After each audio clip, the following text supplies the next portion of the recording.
はい、愛するオリン教会日本語礼部の皆さん、こんにちは。こんにちは。일본 예배부 여러분 안녕하세요。そうですね、今日もですね、このように皆さんと主の前に出て礼拝を捧げることができ嬉しく思います。 오늘도 이렇게 여러분과 함께 주님 앞에 나아가서 예배드릴 수 있게 되어서 너무나도 감사드립니다.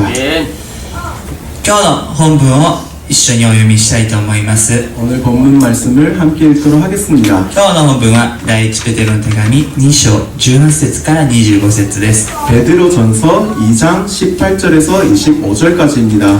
偶数を皆さんと一緒にまた奇数を私がお読みしたいと思います。 짝수절은 여러분과 함께 홀수절은 제가 읽도록 하겠습니다. それでは一緒にお読みしたいと思います。しもべたちを尊敬の心を込めて主人に服従しなさい。善良で優しい主人に対してだけではなく、横暴な主人に対しても従いなさい。人がもし不当な苦しみを受けながらも神の前における良心のゆえに悲しみをこらえるなら、それは喜ばれることです。罪を犯したために打ち叩かれて、それを耐え忍んだからといって何の誉れになるでしょう。けれども善を行っていて苦しみを受け、それを耐え忍ぶとしたら、それは神に喜ばれることです。あなた方が召されたのは実にそのためです。キリストもあなた方のために苦しみを受け、その足跡に従うようにとあなた方に模範を残されました。キリストは罪を犯したことがなく、その口に何の偽りも見出されませんでした。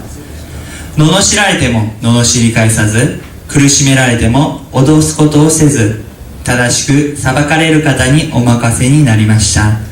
そして自分から十字架の上で自分たちの罪をその身に負われました。それは私たちが罪を離れ義のために生きるためです。キリストの打ち傷のゆえにあなた方は癒されたのです。最後を一緒にお読みしたいと思います。あなた方は羊のようにさまよっていましたが、今は自分の魂の牧者であり監督者である方のもとに帰ったのです。アーメン。お祈りします。 기도하겠습니다. 父なる神様、 아버지 되시는 하나님, 私たちの牧者である神様、 우리의 목자가 되시는 하나님, 感謝します。 감사드립니다. 今日もこのように毎日世の中で生活し、また主の身元に帰ってきました。 오늘도 이렇게 세상에서 살면서 다시 주님 곁으로 돌아왔습니다. 主よ、このように帰ってきた一人と主はあなたが覚えてくださり、この時間私たちに大きな恵みを与えてくださいますように。 이렇게 돌아온 한 명 한 명을 기억하여 주시고 우리를 주님의 말씀으로 인도하여 주십시오. この時間を通して主の御霊に満たされ、またこの世に出ていくときに主よ、健康な霊と魂を持って出ていくことができますように守り導いてください。 이 시간 성령 충만을 허락하여 주시고 이 세상에서 살아갈 때 주님께서 은혜와 주님의 능력을 우리에게 베풀어 주십시오. この時間誠に主だけを待ち望みます。 지금 이 시간 주님만을 사모합니다. 主はあなたが私たちに語ってくださいますように。 주님께서 우리에게 말씀하여 주십시오. 感謝します。すべてのことを主に感謝し、主イエスキリストの名によってお祈り捧げます。 모든 것을 감사드리며 우리 주 예수 그리스도의 이름으로 기도드렸습니다. アメン。そうですね、今日の御言葉はですね、先週のメッセージに御言葉に引き継いだメッセージだと言えます。 오늘 본문 내용은 지난주의 말씀을 이어서 하는 내용입니다. 先週はですね、神に栄光を返すために人の立てたすべての制度に従いなさいということをお話ししました。 지난주 말씀에서는 하나님께 영광을 돌리기 위해서 사람이 세운 모든 제도에 복종하라라는 내용으로 말씀을 전했습니다. 神の主権をですね、脅かすようなことがない限り、誠の神様を信じ、その教えに従って生きなさいと。そしてこの世の制度や規則に従い、全ての人を敬い愛し、主権者に従わなくてはならないということをお話ししたと思います。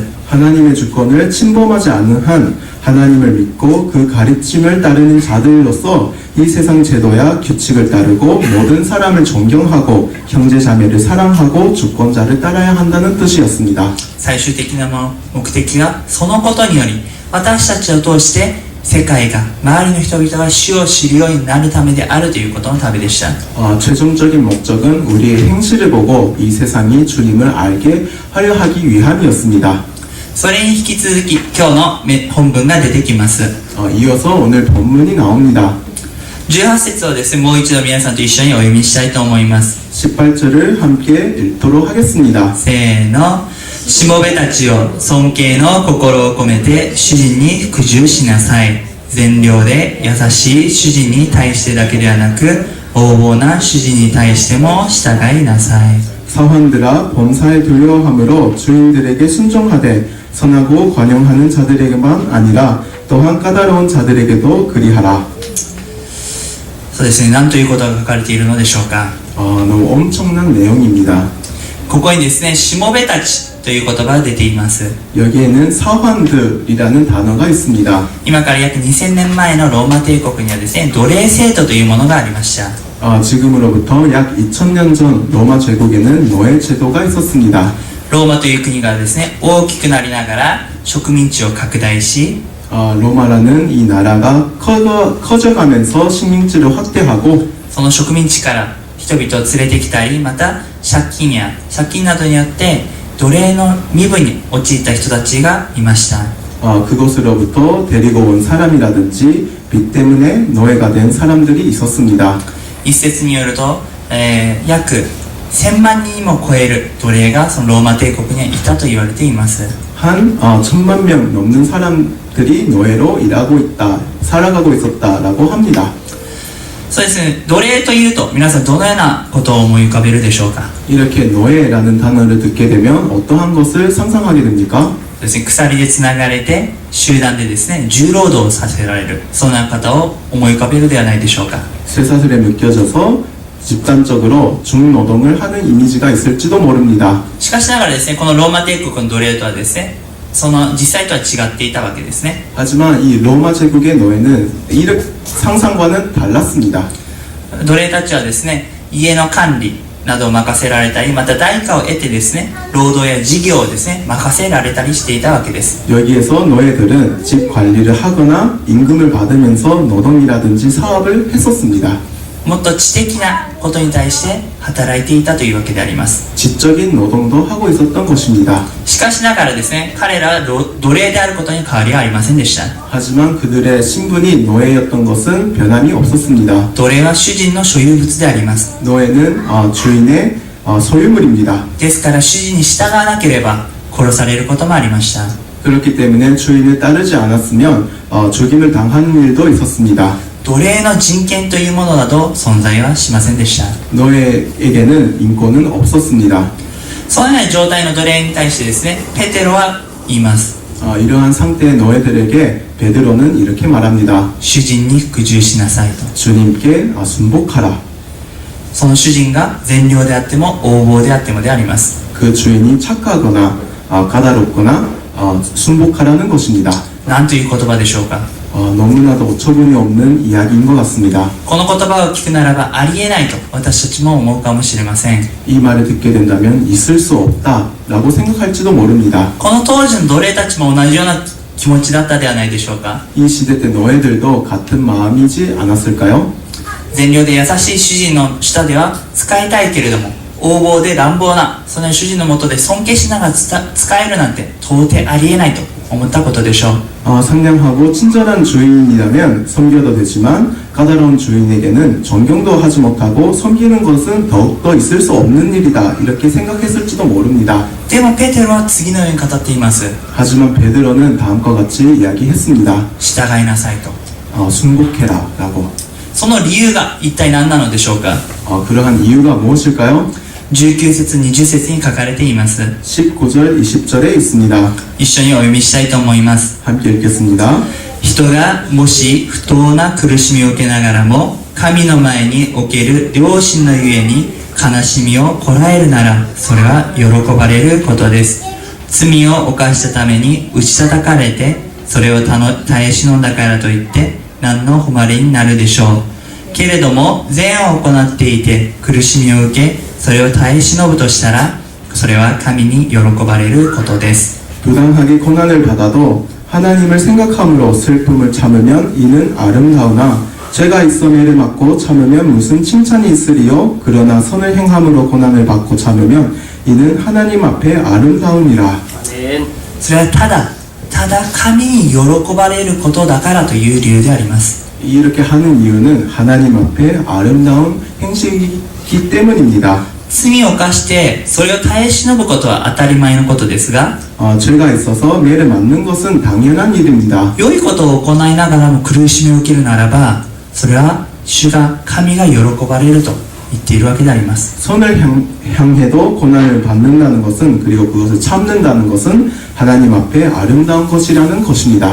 しもべがですね、奴隷が罪を犯すというならば、しもべとしての務めを果たさなかったりとか、その務めにですね、怠慢であった、明らかに違反していたと言えるでしょうけれども、 노예가 죄를 짓는다는 것은 주인이 말하는 것을 하지 않는다든지 근무 태만이라든지 분명한 위반 사실이 있었을 때입니다.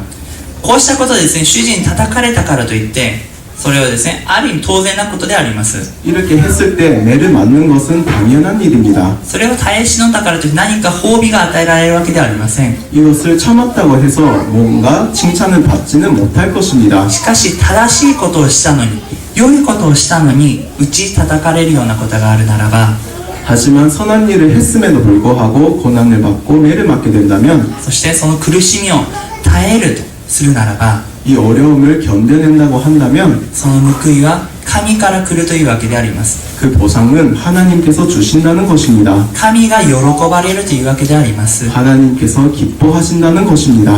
これはですね、今のこの世に生きる私たちに言えることだと思います。 이것은 우리 지금 살고 있는 우리에게도 해당이 됩니다. 会社や働き場でですね、上司やまた取引先の人にですね、あらゆることを言われたりします。 회사나 일터에서 상사 그리고 거래처 사람들로부터 여러 가지 말들을 듣게 됩니다. その中で命令としてまたやるべきことを言われた時にそれができなかった時に叱られるのは当たり前のことであります。 명령을 받고 해야 하는 일을 못했을 때는 혼나는 것은 당연한 일입니다. しかしながらやるべきことをやりながら理不尽に怒られたり叱られたりすることもあります。 하지만 해야 할 일을 했음에도 불구하고 부당하게 혼나는 경우도 있을 것입니다. そのような時にその苦しみを耐え忍ぶならば神がその耐え忍ぶ姿を喜んでくださるというわけであります。 이럴 때에 이런 고난을 참는다면 이런 모습을 보고 하나님께서는 기뻐하신다는 것입니다. なぜでしょうか。 왜일까요? 私たちは苦しんでいる姿を見て、私たちが耐えている姿を見て、なぜ神が喜ばれるのでしょうか。 우리가 괴로워하고 있고 참고 있는 모습을 보고 하나님께서는 왜 기뻐하시는 것일까요? その答えは21節に書かれています。 그 답이 21절에 있습니다. 一緒にお読みしたいと思います。 함께 읽겠습니다. あなた方が召されたのは実にそのためです。キリストもあなた方のために苦しみを受け、その足跡に従うようにとあなた方に模範を残されました。 이를 위하여 너희가 부르심을 받았으니 그리스도도 너희를 위하여 고난을 받으사 너희에게 본을 끼쳐 그 자취를 따라오게 하려 하셨느니라. そうです。私たちが召されたのはそのためです。 우리가 부르심을 받은 것은 이 일을 위해서입니다. そのためとはどういうことでしょうか。 어떠한 일을 위해서일까요? これは不当な苦しみに耐えることを意味しています。 이 부당한 고난을 참는 것을 의미하고 있습니다. なぜなら私たち主イエスも私たちのために苦しみを受けられ、その足跡に従うようにと私たちに模範を残されたからであります。 왜냐하면 우리 주님께서 우리를 위해서 고난을 받으시고 우리의 본을 끼쳐 그 자취를 따라오게 하셨기 때문입니다. キリストイエス様が不当な苦しみを受けられたのは 예수님께서 이렇게 부당한 대우를 받은 것은 私たちが同じようにそのような不当な苦しみを受けても 우리가 이렇게 부당한 대우를 받아도 その足跡に従うための模範となるためであったということです。 그 발자취를 따르기 위한 모환이 되기 위해서였습니다. そして私たちはそのために召されたというわけです。 우리들은 이 일을 위해서 부르심을 받았다는 것입니다. つまり神様はですね、私たちが苦しまれる姿、私たちが苦しむ姿、悲しむ姿を見て喜ばれるわけではありません。 하나님께서는 우리가 괴로워하고 있기 때문에 고난을 받고 있기 때문에 기뻐하시는 것이 아닙니다.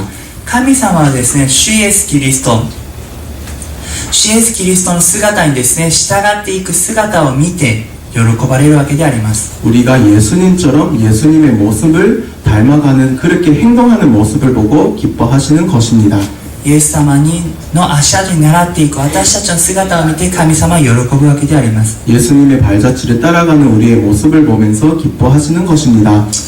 イエス様はですね、その不当な十字架の苦しみによって私たちの罪の裁きを背負ってくださいました。 예수님께서는 그렇게 부당한 십자가의 고난을 통해서 우리의 죄를 사하여 주셨습니다. それゆえイエス様はですね、高く上げられて父なる神の右座に今おられます。 이런 일로 인하여서 하나님께서는 예수님을 높이시고 또한 하나님 우편에 앉으셨습니다. そのイエス様に神様に私たちを召されています。 그 하나님께 우리는 부르심을 받고 있다는 것입니다. この召されているということが私たちの人生において非常に重要なことではないでしょうか。 이 부르심을 받았다라고 하는 것이 우리 인생에 있어서 중요하지 않겠습니까? 主によって召されている。 주님으로 부르심을 받았다.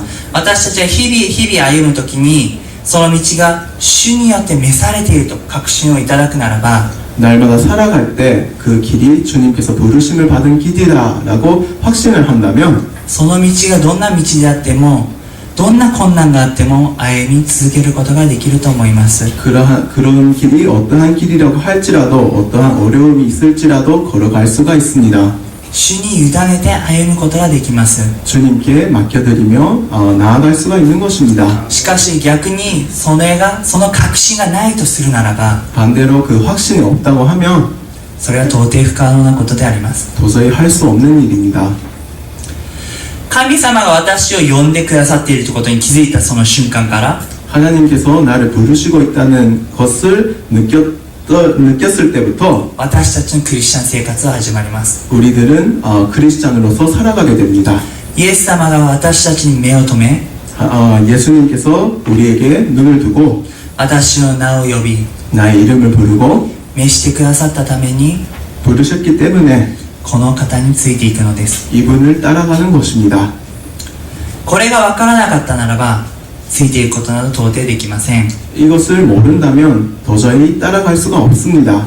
嫌なこと、苦しいこと、悲しいこと、痛いこと、それらもろもろが私たちの人生の中に起こるならば 싫은 일, 어려운 일, 고난 이러한 일이 우리 인생 가운데 있게 된다면 主に従うという選択を忘れてですね、 주님을 따라가는 것이 아니라 自分の思い通りに自分の選択に沿ってその困難から逃げ出そうとするではないでしょうか。 자기 생각대로 그 고난으로부터 도망치려고 할 것입니다. ですが私たちにその使命が与えられている、証明が与えられるとするならば、 하지만 우리에게 부르심이 있다고 한다면 そうだ、私は主に召されている、だから主に従っていこうと心に留めていくことができるのではないでしょうか。 맞다, 나는 부르심을 받은 자지. 그렇게 생각하면서 주님을 따를 수 있게 되지 않겠습니까? ですから私たちは模範となる主イエスキリストの姿に倣って生きなさいとペテロは私たちに言っているわけであります。 그렇기 때문에 우리의 모범이 되는 주 예수 그리스도를 닮아가라 라고 베드로는 말하고 있습니다. 私たちが不当な扱いを受け、また人のいいようにされていると感じてはその時も 우리들이 부당한 대우를 받고 있다고 생각하고 사람들이 마음대로 대할 때에도 主イエスキリストを私たちの主がどのような方であるのか、そして私たち主をどのように召してくださっているのかを思い出してみなさいと言っているわけであります。 우리의 주님께서 어떠한 분이시고 우리를 어떻게 부르셨는지 기억하라 라고 말하고 있는 것입니다. 私たちの主はですね、罪がないのに十字架にかけられました。 주님께서는 죄가 없음에도 불구하고 죄가 있다고 들었습니다. しかもその過程の中で主は誰かを憎んだり攻撃したりしませんでした。 하지만 그 과정에서 누구를 증오하거나 공격을 하지는 않았습니다. むしろ自分を十字架につけたその人でさえも主は愛されました。 오히려 십자가에 못 박힌 그 사람마저도 사랑하셨습니다. 自分を不当に扱う人間をその不当な扱いに耐えるだけではなく、その人も許され愛されたのです。 이 자신을 부당하게 취급하는 사람을 그 부당한 취급을 참는 것뿐만 아니라 그렇게 한 사람마저도 용서하신 것입니다. ですから私たちが主イエスキリストに召されているということを覚えるならば、 그렇기 때문에 우리들이 예수님으로부터 부르심을 받았다고 생각한다면 そのキリストがどのように歩んでいったかを覚えるべきであります。 예수님께서 어떻게 사셨는지 기억해야 합니다. その足跡に従うようにと私たちにイエス様が模範を残してくださったからであります。 그 발자취를 따라가도록 예수님께서는 우리의 모범이 되셨기 때문입니다. そのように私たちは召されているということを私たちは気づかなくてはなりません。 이렇게 부르심을 받은 존재라는 것을 우리들은 기억을 해야 합니다. この事実ははっきり言って重たい事実であります。 이 사실은 너무나도 무거운 사실입니다. しかしながらこの事実をここにいる皆さんはしっかりと受け止められることを心より願います。 하지만 이 사실을 여러분께서 받아들이시기를 간절히 소망합니다.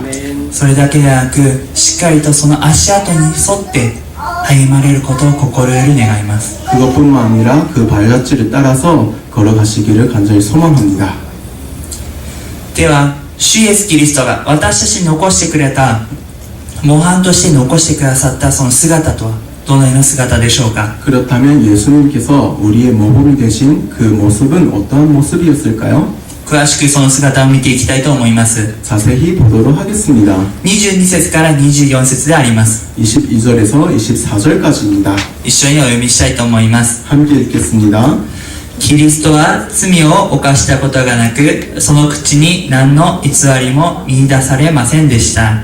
罵られても罵り返さず、苦しめられても脅すことをせず、正しく裁かれる方にお任せになりました。そして自分から十字架の上で私たちの罪をその身に負われました。それは私たちが罪を離れ、義のために生きるためです。キリストの打ち傷のゆえにあなた方は癒されたのです。 그는 죄를 범하지 아니하시고 그 입에 거짓도 없으시며 욕을 당하시되 맞대어 욕하지 아니하시고 고난을 당하시되 위협하지 아니하시고 오직 공의로 심판하시는 이에게 부탁하시며 친히 나무에 달려 그 몸으로 우리 죄를 담당하셨으니 이는 우리로 죄에 대하여 죽고 의에 대하여 살게 하려 하심이라. 그가 채찍에 맞음으로 너희는 나음을 얻었나니. この御言葉、皆さんどこからの聖書のどこからの引用ですけれども、どこからの引用かご存知でしょうか。 이 말씀은 그 성경의 어느 구절을 인용했는지 알고 계십니까? 旧約聖書の中で最も有名な箇所の一つであるイザヤ53章からの引用であります。 구약 성경 중에서도 가장 유명한 구절 중에 하나인 이사야서 53장의 인용입니다. ここではですね、キリストの受難を予言しています。 이 구절에서는 그리스도의 순환을 예언하고 있습니다. ペテロはここでそれをそのまま引用しているわけであります。 베드로는 여기에서 그 내용을 그대로 인용하고 있는 것입니다. その引用している元々の箇所をですね、皆さんとこの時間一緒に声を出して読むことを願います。 그 인용하고 있는 구절을 여러분과 함께 읽도록 하겠습니다. 少し長いかもしれませんが、ゆっくりと前の PPT に出ますので一節一節読んでいきたいと思います。 함께 읽도록 하겠습니다. 日本語で読まれる方は日本語で、韓国で読まれる方は韓国でお読みしたいと思います。 일본어로 읽으실 분은 일본어로, 한국어로 읽으실 분은 한국어로 읽어주십시오. せーの。しかし神は私たちの背きの罪のために差し通され、私たちの咎のために砕かれた。彼への懲らしめが私たちに平安をもたらし、彼の打ち傷によって私たちは癒された。6節。私たちは皆羊のようにさまよい、おのおの自分勝手な道に向かっていった。しかし主は私たちのすべての咎を彼に負わせた。7節。彼は痛めつけられた。彼は苦しんだが口を開かない。送り場に引かれていく子羊のように、羊を狩る者の前で黙っている雌羊のように彼は口を開かない。虐げと裁きによって彼は取り去られた。彼の時代のもので誰が思ったことだろう。彼が私の民の背きの罪に打たれ、生ける者の力断たれたことを。9節。彼の墓は憐る者どもと共に設けられ、彼は富む者と共に葬られた。彼は暴虐を行わず、その口に欺きはなかったが。10節。しかし彼を砕いて痛めることは主の御心であった。もし彼が自分の命を罪過のために生贄とするなら、彼は末永く子孫を見ることができ、主の御心は彼によって成し遂げられる。11節。彼は自分の命の激しい苦しみの後を見て満足する。私の正しいしもべはその知識によって多くの人を義とし、彼らの咎を彼が担う。12節。それゆえ私は多くの人々を彼に分け与え、彼は強者たちを分取り者として分かち取る。彼が自分の命を死に明け渡し、背いた人たちと共に数えられたからである。彼は多くの人の罪を負い、背いた人たちのために取りなしをする。このようにですね、ペテロはイエス様の姿を語るときに、彼は3年半も一緒にイエス様といたのですが、베드로는 예수님의 모습을 말할 때 그는 3년 반 동안이나 예수님과 함께 있음에도 불구하고 自分の言葉ではなく、今皆さんと一緒に読んだ聖書の御言葉を持って語りました。 자신의 말이 아닌 성경 말씀을 통하여서 이렇게 표현을 했습니다. なぜでしょうか。 왜 그랬을까요? それほどまでに聖書の御言葉がイエス・キリストの姿をはっきりと示しているからに他なりません。 그만큼 성경 말씀이 예수님의 모습을 그대로 나타내고 있었기 때문입니다. ペテロが自分の言葉で語るよりも聖書がはっきりとその真理を語っていると思ったからに他ならないでしょう。 자신의 말로 이야기하는 것보다 이 성경 구절이 더욱 그 본질을 이야기하고 있다라고 생각했기 때문입니다. ではそのイエス・キリストの姿とはどのような姿でしょうか。 그렇다면 예수님의 그 모습은 어떠한 모습이었을까요? キリストであったイエス様は罪を犯したことがなく、その口に何の偽りも見出せなかったと本文の24節に書かれていますが、 예수님께서는 아무 죄도 지지 아니하시고 또한 그 입술에서는 아무런 거짓이 없었습니다. ここには見出されなかったという言葉が使われています。 여기에서는 찾지 못하였다라는 말이 사용되고 있었습니다. これはですね、どんなに探しても探すことができなかったという意味であります。 이것은 어떻게 찾아도 찾지 못했다라는 뜻입니다. 普通の人ならば、探すならば何か一つの穴が見つかるわけです。 보통 사람이라면 찾으면 한 가지 허물은 찾을 수가 있습니다. 埃が出ます。 그 먼지가 나옵니다. 何か一つでも出てくるわけですが、主イエスキリストに何もなかったというわけです。 하나 정도의 허점은 있지만 예수님께서는 그러한 것이 전혀 없었습니다. そして彼はですね、次に罵られても罵り返さず、苦しめられても脅すことをせず、正しく裁かれる方にお任せになったとあります。 그리고 욕을 당하시되 맞대어 욕하지 아니하시고 고난을 당하시되 위협하지 아니하시고 오직 공의로 심판하시는 이에게 부탁하시며 라고 되어 있습니다. イエス様が罵られて、馬鹿にされて、また打たれ苦しめられたその現場をペテロは見て聞いて感じ取っていたことでしょう。 예수님께서 욕을 당하고 고난을 당하고 그리고 제대로 된 재판도 받지 못한 그 장면을 베드로는 보고 있었습니다. はっきりとその姿を見ていたことでしょう。 분명히 그 모습을 보고 있었던 것입니다. その中でイエス様はどれだけ攻撃されても、痛みの中にあったとしても、あらゆる屈辱を受け苦しみの中にあったとしても、じっと耐えられました。 예수님께서는 공격받고 아픈 가운데 있어도 모욕을 당해도 어려운 가운데 있어도 계속 참으셨습니다. なぜ主イエスキリストはそれに耐えることができたのでしょうか。 어떻게 이렇게 참을 수가 있었던 것일까요? それは正しく裁かれるそのお方に全てを委ねていたからであります。 그 이유는 공의로 심판하시는 이에게 모든 것을 맡겼기 때문입니다. これこそ私たちが習う模倣するべき姿ではないでしょうか。 이것이야말로 우리들이 배워야 하는 모습이지 않습니까? 最後にイエス様は自分から十字架の上に上がり、私たちの罪をその身によって負われました。 그리고 마지막으로 예수님께서는 스스로 십자가에 못 박히심으로 그 죄를 스스로 담당하셨습니다. それは私たちが火の中に生きるためであり、私たちが癒されるためでありました。 그것은 우리들이 의 가운데 살기 위함이고 또한 우리가 생명을 받기 위함이었습니다. 心に受けた傷、体に受けた傷、また人との関係に刻み込まれた傷、そして自分の人生の中に深く深く根付いている傷、その傷すべてを主イエスキリストは癒してくださったのです。 마음에 입은 상처, 몸에 입은 상처, 인간관계를 통해서 입은 상처, 자신 인생 가운데 깊게 입은 상처, 이러한 모든 상처를 예수님께서는 우리 대신 짊어주신 것입니다.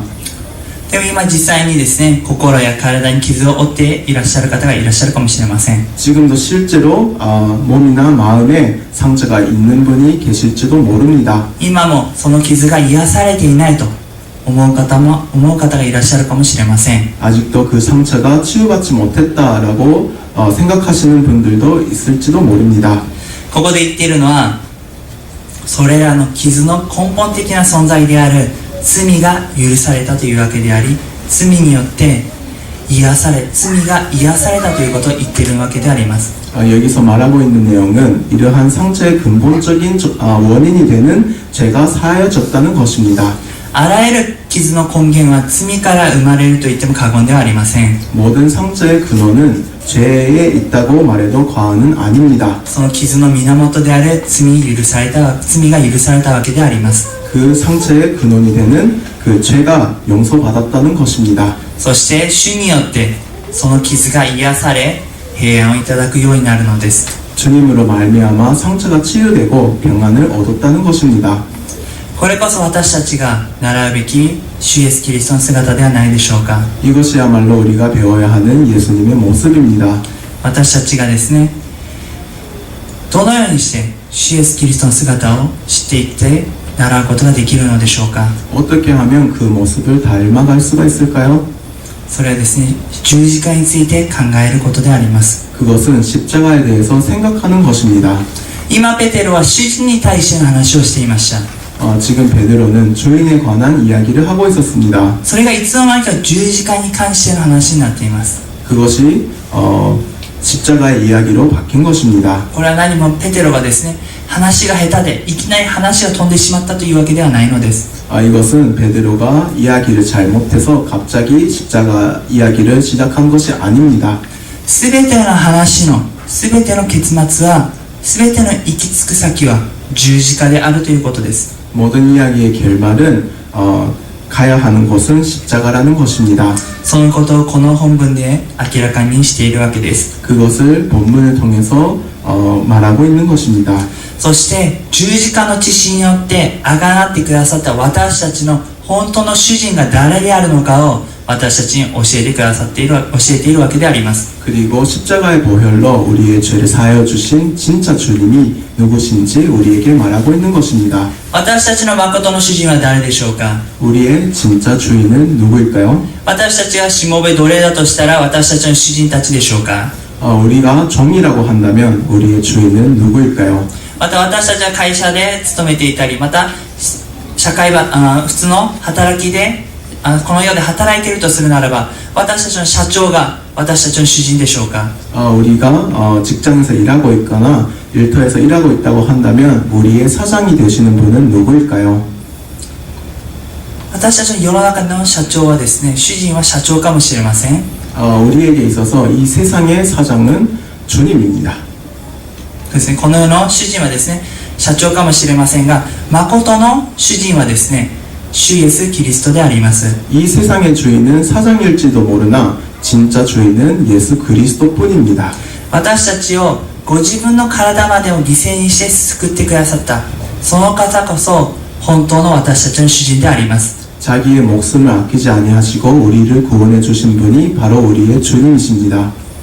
私たちの人生にはいろいろなことがあったことだし、またこれからもあることでしょう。 지금까지 인생 가운데 여러 가지 일들이 있었고 또한 앞으로도 있을 것입니다.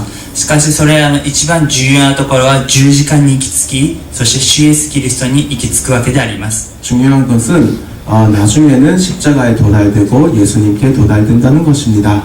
そこに全ての解決策の鍵があり、平安があります。 그것에 모든 해결책이 있고 평안이 있습니다. 私たちの人生の中でいろいろなことを経験します。 우리들은 인생 가운데서 여러 가지 경험들을 하게 됩니다.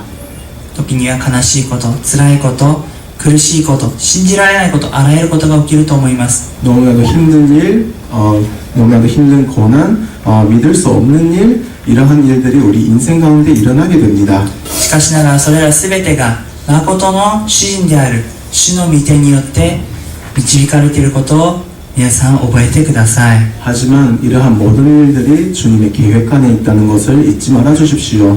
そしてキリストの打ち傷によって私たちは癒されたということを忘れないでください。 그리고 주님께서 채찍을 맞음으로 우리가 치유받았다는 사실을 잊지 말아 주십시오. キリストの打ち傷によって私たちの全ての傷が癒されました。 예수님께서 채찍을 받으심으로 우리의 모든 상처가 치유를 받았습니다. 私たちは完全なものとなりました。 또한 우리는 완전한 것이 된 것입니다. これ以上に私たちに必要なものがあるでしょうか。 더 이상 필요한 것이 있겠습니까? 私たちはすでに満たされています。 우리는 이미 충만합니다. すでに癒されています。 이미 치유를 받았습니다. ですから私たちはキリストイエスが示されたその模範に従い、不当な苦しみの中にあっても耐え忍ぶことができるのです。 그렇기 때문에 우리는 예수님의 모범을 따라서 부당한 고난 가운데서도 참을 수가 있는 것입니다. また十字架の贖いの結果はそれだけにとどまりません。 그리고 십자가의 죄 사함은 이러한 결과뿐만 아닙니다. 25節をですね、一緒にお読みしたいと思います。 25절을 함께 읽도록 하겠습니다. あなた方は羊のようにさまよっていましたが、今は自分の魂の牧者であり監督者である方のもとに帰ったのです。 너희가 전에는 양과 같이 길을 잃었더니 이제는 너희 영혼의 목자와 감독 되신 이에게 돌아왔느니라. そうです。私たちは本当に羊のようでありました。 우리들은 진짜 양 같은 존재입니다. さまよう羊のようでした。 길을 잃은 그러한 양입니다. さまよっていたのです。 길을 잃고 있었습니다. 何が正しいのか、何が命か分からずにさまよっていたのです。 무엇이 바른 길이며 무엇이 생명인지 모른 채 길을 잃고 있었던 것입니다. 目の前のことにしか目を向けず、自分のしたいようにして生きてきました。 눈앞만 보고 자신이 하고 싶은 대로 행동을 했습니다. いや、今もそうかもしれません。 지금도 그럴지도 모릅니다. しかし十字架の血潮の贖いによって私たちは神の身元に行くことが、いえ帰ることができるのです。 하지만 십자가의 보혈로 인하여서 우리들은 하나님 곁으로 돌아갈 수 있게 되었습니다. もうさまようことをしなくてもいいのです。 방황하지 않아도 되는 것입니다. 私たちは帰るべき場所を得られたのですから。 우리는 돌아가야 하는 장소가 있기 때문입니다. 皆さんが、ここにいる皆さんがもしそのことを忘れているならば、ぜひそのことを思い出してください。 지금 여기에 계시는 여러분이 이 사실을 잊고 있다면 부디 기억해 주십시오. 私たちには帰る場所があるということを、 우리들은 돌아가야 하는 곳이 있다는 것을, そして今なおさまよっているとするならば、ぜひ主の身元に帰られることを心より願います。 그리고 아직도 길을 잃고 있다면 부디 주님 곁으로 돌아가시길 바랍니다. なぜならもうその道は主イエスキリストによって開かれているからです。 왜냐하면 돌아가는 길은 예수님으로 말미암아 열려져 있기 때문입니다. では主の身元に帰るならば私たちはどうなるでしょうか。 주님 곁으로 돌아가게 되면 우리는 어떻게 될까요? そこには私の魂の牧者であり魂の監督者であられる主がいらっしゃいます。 그곳에는 나의 영혼의 목자와 감독 되신 주님이 계십니다. 私の魂の牧者であり魂の監督者がそこにいらっしゃいます。 영혼의 목자이며 영혼의 감독 되신 분이 계신다는 것입니다. 羊飼いが羊をケアするように主が私をケアし導いてくださいます。 목자가 양을 챙기는 것처럼 주님께서 우리들을 챙겨주십니다. 私たち人生そのものを守り導いてくださいます。 우리의 인생 그 자체를 지켜주시고 인도해 주십니다. 正しい道へと導いてくださいます。 올바른 길로 인도해 주시는 것입니다. もしその羊がどこかに行ってしまったとするならば、 하지만 그 양이 어디에 갔다고 하면 その羊を見つけ探し出すまで主は探してくださいます。 잃어버린 양을 찾아낼 때까지 주님께서는 찾아주십니다. 絶対に見捨てたりしない主が私たちの羊飼いであります。 절대 우리를 내버려 두지 않는 목자가 우리의 주님이십니다.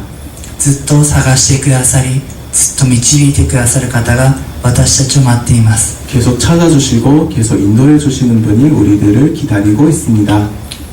そして監督者なる主が私たちと共におられます。 또한 감독자 되시는 주님께서 우리와 함께 계십니다. この意味は見張る者、見守る者であります。 이것은 지키는 자, 계속 지켜보는 자라는 뜻입니다. 主はいつでも私たちを守り導いてくださいます。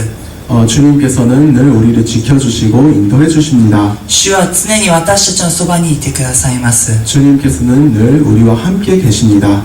私たち主の身元に帰るならば主は私たちと共にいてくださいます。 우리가 주님 곁으로 간다면 주님께서는 늘 우리와 항상 우리의 곁에 계십니다. 今ここにいる皆さんもうすでに主の身元に主イエスキリストの召しによって主の身元に帰ったものではありませんか。 여기에 있는 여러분께서는 주님의 부르심으로 말미암아 주님 곁에 있는 사람들입니다.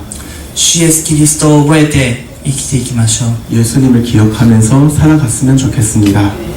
私たちの人生にどのようなことがあるでしょうか。 우리의 인생에 어떠한 일이 있을까요? 辛いこともあるし、大変なこともある、痛いこともあるし、悲しいこともある。 힘든 일도 있겠고 어려운 일도 있겠고 아픈 일도 있겠고 괴로울 일도 있을 것입니다. あらゆることが私たちの想像をはるかに超えるあらゆることが起きるかもしれません。 우리의 상상을 뛰어넘는 여러 일들이 일어날지도 모릅니다. その時に私たちがすることは何でしょうか。 그때 우리들이 해야 하는 일이 무엇일까요? 主イエスキリストの姿を覚えることであります。 예수님의 모습을 기억하는 것입니다. そして主イエスキリストが私たちのそばに共にいるということを覚えるべきであります。 또한 예수님께서 우리 곁에 항상 함께 하시다는 것을 기억하는 것입니다. 私たちがこれからも主の姿に習い生きていこうではありませんか。 우리는 앞으로도 예수님의 모습을 닮아가면서 살아가야 합니다. 主であるのにもかかわらず、神であるのにもかかわらず、 우리의 주님이신데도 불구하고 또한 하나님이신데도 불구하고 従われたイエス様、 복종하셨던 예수님, そして天に昇り全能の父なる神の右に座し、今もなお全てを治めておられるイエス様、 또한 하늘에 올리시고 또한 하나님 오른편에 앉아 계시고 모든 것의 주권자가 되시는 예수님께서는 私たちの主の姿を習い、私たちの主のその姿を習って御国に行くことを待ち望み歩んでいこうではありませんか。 우리들이 주님의 모습을 닮아가면서 살아가고 또한 그 하늘나라로 가기를 원하고 계십니다. 主により頼み、主の身元で誠の主人である神様の身元で生きていこうではありませんか。 하나님을 의지하고 주님을 신뢰하면서 진짜 하나님 곁에서 살아가야 합니다. 私たちの牧者が共におられます。 우리의 목자가 함께 계십니다. 私たちの監督者が共にいられます。 우리의 감독자가 되시는 분이 함께 계십니다. 主の身元に帰るときに主が全ての責任を取ってくださいます。 주님 곁으로 돌아갈 때 주님께서는 모든 책임을 지십니다. 主イエスキリストがそうであったように、主に神に委ねて私たちこの日々を歩んでいきましょう。 예수님께서 하셨듯이 우리들도 예수님께 그리고 하나님께 모든 것을 맡겨드리며 살아갔으면 좋겠습니다. 誠の主人である主に委ねて従順なしもべとしてこの世を生きていこうではありませんか。 모든 것을 주님께 맡겨드리며 순종된 종으로서 살아갔으면 좋겠습니다. 皆さんこの時間一緒に賛美しながら決断する時間を持ちたいと思います。 여러분 이 시간 함께 찬양하면서 결단하는 시간을 가지겠습니다. 一緒に恵みに満たされ賛美していきたいと思います。 함께 찬양하겠습니다.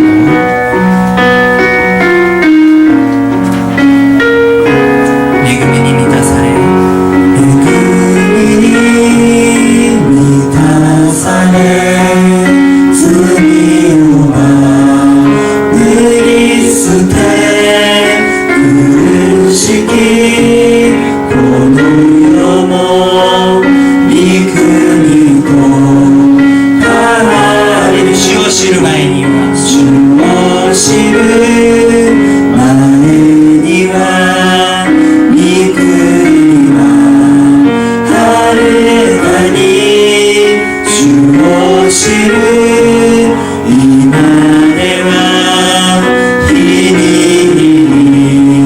近づく山川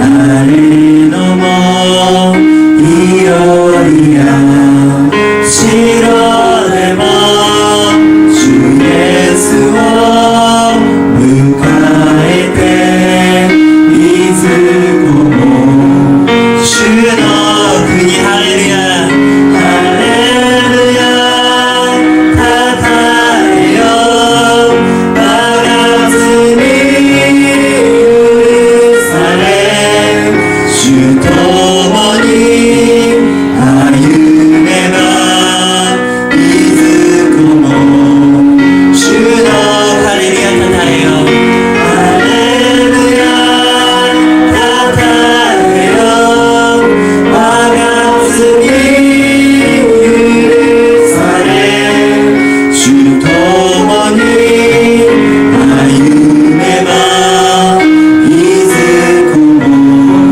主の国。今この時間一緒にお祈りしていきたいと思います。 지금 이 시간 함께 기도하겠습니다. ペテロは私たちに語ります。 베드로는 우리에게 말합니다. どんな主人でも従いなさいと。 어떠한 주인이거든 따르라. なぜでしょうか。 왜일까요? 誠の主人は彼らではないからです。 진짜 주인은 그들이 아니기 때문입니다. 誠の主人は主イエス・キリストであります。 진짜 우리의 주인은 주 예수 그리스도입니다. 私たちは主イエス・キリストを覚えてこの世の主人に従っていくべきであります。